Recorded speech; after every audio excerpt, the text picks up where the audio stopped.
Hey, thank you. What's up? Peace. Secret House Against. What's up, Beijing? Yeah. Tokyo based hip hop art and culture. You know, we're out here in Tokyo. Illingsworth beats in the background. Shout out to, we didn't shout out any of the people we usually see. I knew something was wrong last time. I threw that in the Noname Book Club, Caltrops Press, all that good shit. Noname Book Club, Caltrops Press, Sonic Cloth. Sonic Cloth. Yeah, shout out to all our people that rock with us. Love and appreciate you guys. Today we have we're stepping into some new ground for us on the channel. We haven't talked about this artist before. We're stepping into Mick Jenkins and his fourth album. It's called The Patience. It's 11 songs, 27 minutes, and yeah. I before we get into the album, how do you know Mick Jenkins, if at all?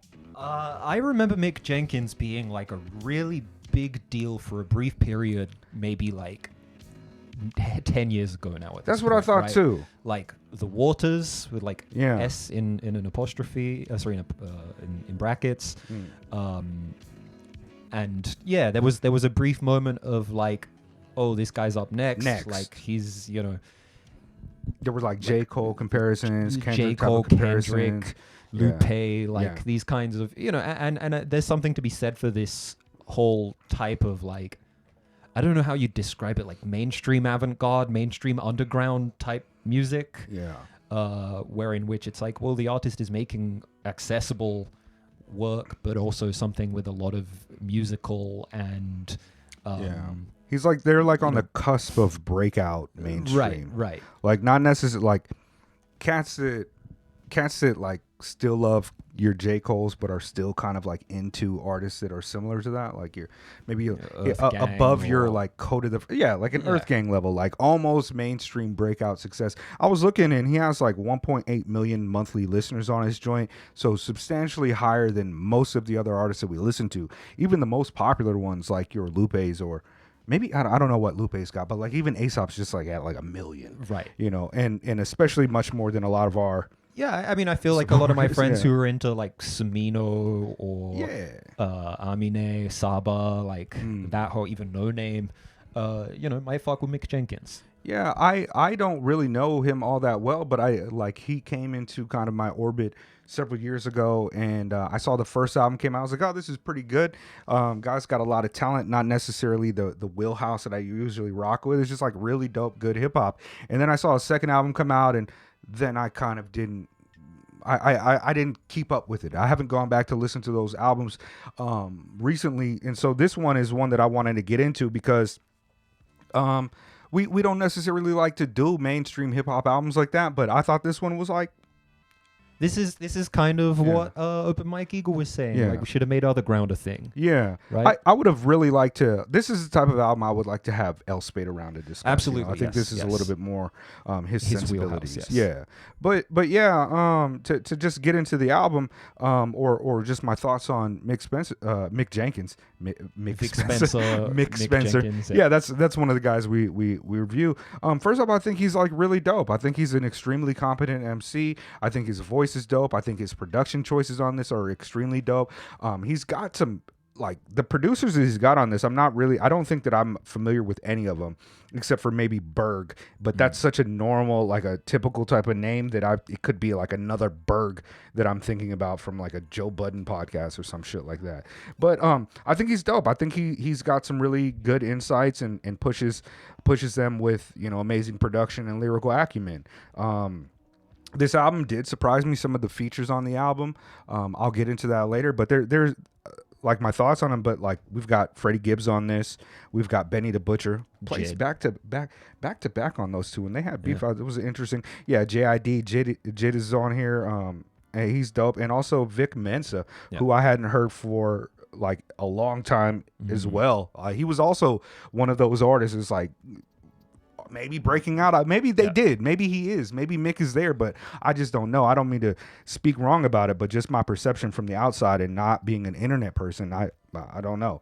But yeah, I think the album's really solid. I think it's a great listen, and especially if you like music towards this, you probably will love this album. This album's really good. Some good concept tracks on this. Some good just rapping on this. It's great. Yeah, I don't know what to say other than reinforce what you've just said.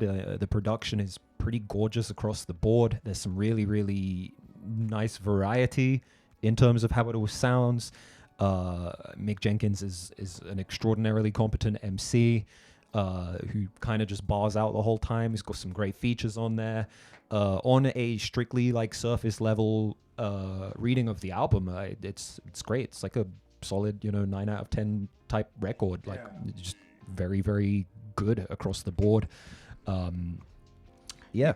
For me, a big part of a lot of the music that I listen to is whether or not I can listen to some shit and be like, all right, that's fun for, being outside, being at a function, being fun. But like when it comes to the music, especially being out here in Tokyo, the shit I got on my headphones, I try to like restrict my diet on the type of things that people are saying and the things that are being, repeated in my head. It's not like I can't make a distinction and be like, yeah, because I shoot people in video games, I want to shoot people in real life. What? That's not really what I'm getting at. But a lot of the things, like I just don't want to hear somebody talking about, oh, I got all the bitches, I got all the money, here goes all the fashion, here goes, like a lot of those type of popular hip hop tropes that are embedded in so much of mass culture and what is acceptable for dudes to get into. Now, Mick Jenkins is kind of like, he's not on some like, everything that I got to say is some woke shit, or everything that I got to say is some smart shit, or everything that I got to say is some poetic shit. Doesn't fall too heavily into that quote unquote conscious rap type bag. Right. And he just seems like an authentic individual with a lot of the songs on here. He's saying things that are like what I would expect from a man, from an adult man who's responsible, smart, but also might come from the mud and might, have some cousins or homies who are still in the mud and doing things. And I like a lot of the themes here. He's like, I wasn't trying to outgrow niggas. Sometimes you just outgrow niggas. You know what I mean? What? And there's a lot of insight into those type of lines. One of my favorite tracks on the album is Guapanese. Yeah. And Guapanese that beat is great. It's great. And you know what's dope about it too? It's produced by somebody named Culture and somebody named Stoic. And I feel like, I feel like, it's like a verb. we've covered like a Culture and the Stoic beat I don't know, before on something. That shit is great though. Like Guapanese, right?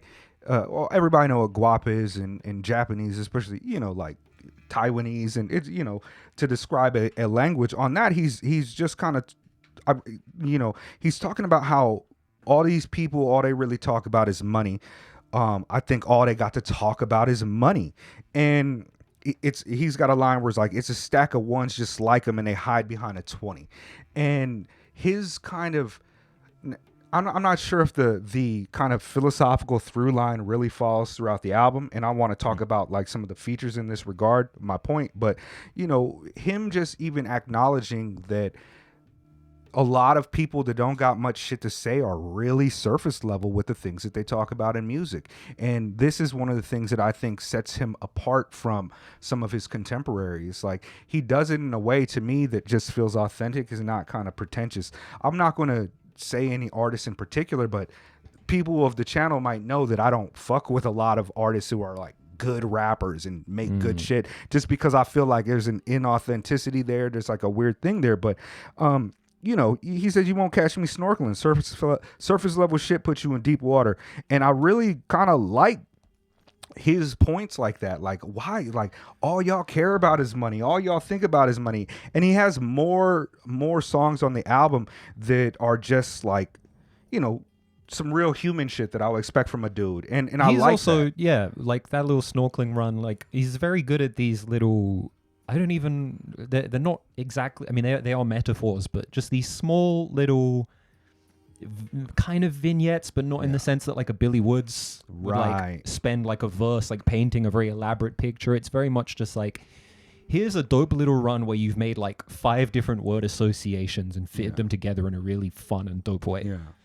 Yeah. And I gotta say that despite me thinking that, Benny's phenomenal at what he does, Gibbs is phenomenal at what he does, I kind of feel like those features are a little bit out of place on the album. They're really good at rapping. They sound good on the tracks, but just kind of like the approach that Mick has versus what they're getting at on their verses, it feels like it's just like, do y'all rock together? Like, you know what I mean? Like, are y'all really homies, or are these features to run it up, or because you respect them as artists? Because like the shit that Benny's saying on his track, I don't necessarily think that is like this on on the same like topic as What? is what Mick is doing. And even with show and tell, it's just like you know, I guess they're on point, but it's also just kind of like I feel like those features just I don't really, even though the rapping's good, I'm just like I could do without them. I don't really need them on the track. And not that this album has a lot of features or the features are bad. I think JID, I think he's super dope. He's on point with that smoke break joint, and that's like a kind of a fun joint. Like just roll it up, smoke, and you know JID's flow's impeccable. He also seems more parallel or even like in the same category of artists as a JID. Absolutely. Smart, lyrical, topical, not on the same silly shit as some of these other cats are. Not to say silly shit. Like Benny's talking about a lot of real shit, but he talk about the same shit all the time. Yeah. And you know, same thing for Gibbs. I don't want to hate on them. I love some of their albums, you know what I mean? But it feels a little bit like a disconnect there. Vic Mensa's super dope on this, but yeah, my only real, let me see. I'm not gonna try to wrap it up just yet because I got more things to say. Actually, what were some of your favorite probably Smoke Break, Pasta, Farm to Table, maybe Guapanese as well. Okay. Which surprised me because like Smoke Break Dance. Sorry. Yeah, Farm to Table that's hard too as well. Yeah, Smoke Break Dance. Yeah. And Farm to Table, both as well as Red, Orange, Yellow, Green, Blue, Indigo, Violet, all Roy G. kind Biv. of lean in on like weed themes. And I've never really been a huge I like Weed me some rap shit? Cypress Hill or whatever, but Yeah. I've always just been kind of whatever on weed rap because most of the time people aren't really saying shit on weed tracks. It's just like, oh, I smoke weed, I open my mind, I see things. And it's just like, all right, I mean, cool. Smoke Break is undoubtedly like a hella smoke track, but like Roy G. Biv and Farm to Table didn't come across me too much like this is a smoke and track. that's yeah. There's that thing there though, but yeah, like Roy G. Biv, I think it's dope. He mostly just hits on like. It's like, you know, Roy G. Biv is just the visible light spectrum, right? And you know, he kind of just hits you with. It's kind of like it's not even like a concept track or as much as that like a major through line or something. He just hits on colors and shit. Yeah, right? I do wish that he had done it in order. It's always a bit gimmicky when rappers do like the count up or the count down thing, you know, LP on like Last Huzzah or fucking, I don't know, Killer P on Skeng by the Bug, like iconic London track. Fucking Blackalicious, like Blackalicious, right. It's dope, like don't get me wrong, it's a cool lyrical exercise. He didn't do that on here. He just says a bunch of colors. You know, he got and it's like it's an insightful little vignette. It's like the first joint about old boy being a red bone, right? Yeah. Like he don't want people to call him, you know, that he called me by my real name. He got, you know, green with envy, limelight, jaded eyes, white gaze, pink slips, yellow cards, channel orange, and he even hits us with like chartreuse. And I was like, I've heard that color before, and like I'm a person that likes colors and shit, but every time that I've heard that, I feel like somebody flexing on me with the color that, like, I don't know, what is it, mauve? Like, what does it look like? Wood. Yeah, I don't know, but he kills green, on right? I don't know. But it's like, it's dope, and he was able, it's a really kind of cohesive kind of list, like a boom, here goes some rap shit. What? And that's where I see him doing stuff like that, and I was like, oh, why did you even need the Benny feature? Like, it sounds like I'm hating on Benny. I just feel like it's weird. It's like, I don't know, going to a Hollywood party and it's like Justin Bieber with fucking Tupac or some shit. Like it. No, I'm not trying to say that Mick is Justin Bieber or it feel like something wrong. It's like looking at Kevin Hart standing next to like Shaq. It's like, this is a discrepancy. Like it feel. But also, I don't fucking know. I don't know. Like, I don't know how to call it. I'm just hating maybe. These Griselda cats. You have been hating on Griselda recently. I just when tired, bro. Conway put the album out, I was like, yo, you want to review the Conway? And you were just like, no. Yeah. You were like, no. I was like, all right, fair enough. Like, all these cats got to talk about his money. All these cats got to talk about his drug game. It's like, I like Boldy James and shit, bro, but at a certain point, it's like, yeah, so much of this is just like anti-social themes to me. Like, even Boldy James, he don't just get on like, oh, it was hard from the mud. He'd be like, yeah, we still selling drugs. And I'm just like, that's dope. I know what that's like. I got, you know, you know my family. Like I got family What? in jail, just got locked up. You know, like I know how it is out there, and I'm not like some square and shit. But I find a difference between a song like 2004, where we've got our man Mick Jenkins shouting out like not selling out or being on some human shit. Like, you know, What? we at the spot and it's like we with the GDs, the Vice Lords and all that shit. I'm still the same dude, but it's like there's like a growth there that I like about his music that I don't necessarily get from Conway. I feel different about, but like when it comes to Benny or Gibbs or Boldy James, I'm just kind of like, all right, I feel like you guys are really dope, but I just heard everybody say everything that you're gonna say in a similar way. I'm just not into the vibe right now. What? So, but I have been hating. That's true. That's fucking true. If I can hate a little bit, I do feel like there's a slight dissonance between the intensity and the volume that Mick Jenkins raps at with the subject matter that he's rapping about. Like, there's an urgency to it where sometimes he isn't, like, it sounds like a call to action and it's not. Yeah, I mean, sometimes it's just some real shit like, bad bitch on my arm and she's no bitch. Yeah. And it's just like, word, I appreciate that because most of the time you hear people's like, yeah, my bitch is going, you know, if my bitch did that, I'm gonna be, and I'm just like, yo, like I feel you, you know what I mean? Like I grew up talking like that, acting like that, but I feel like there's a level of like adulthood that I like from him with his energy that it just seemed doper to me. Like, you know what I mean? Like, I'm still a little mixed on it personally. Yeah. Like I enjoy, in a vacuum, I enjoy his voice, I enjoy his bars. I don't know if it quite gelled for me across the record. I definitely felt just a slight dissonance there where it was just like, okay, this is real. Like, it's a great record. I strongly recommend this album, and I'm going to recommend this to a bunch of friends who I think are going to really enjoy it. I got a few too, you know, like I think that there's something more interesting about Mick than there are some of his, like if you like, I don't know, Corday or fucking Coda the Friend or something, I probably would be like, yo, why don't you come this way? A little more left field, a little more interesting. You a person that only listen to the radio, so you think the only dope cats are like J. Cole or Kendrick Lamar? Come to this. People like, that never this is good. Grew out of their Soulquarians phase and just like, oh, hip hop stopped being good when Dilla died type shit. Right. Like, no, this is right here. It's right here for you. This is just, I mean, like, to me, you know, people that watch the channel know I'm more into the abstract, avant-garde, weird, like low, high art, you know, the type of shit like that. And like, this to me is just like really good hip hop that I think that is. It does a good job of skirting that line. Yeah. I think, and on top of that, I also think that just like his messages are interesting and dope. Like the album's called Patience, and he's really kind of like, he gets into that at the end. Like Mop, he cleaning, like, you know, he making sure that shit is right. And I walked away from this not being like, yo, this is my favorite album of the year, but I was like, people gonna love this shit, and I see why. Guapanese is definitely one of my favorites of the year. I love that track.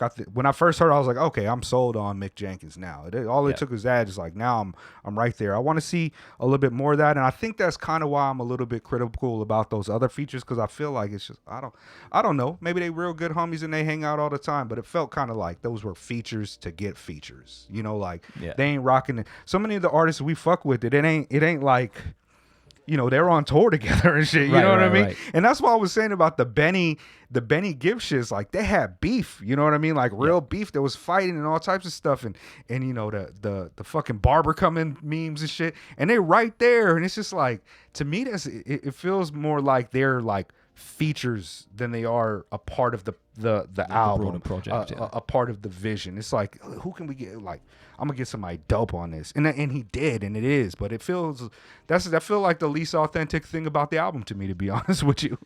Yeah, no, I feel that. I'm projecting. I'm not.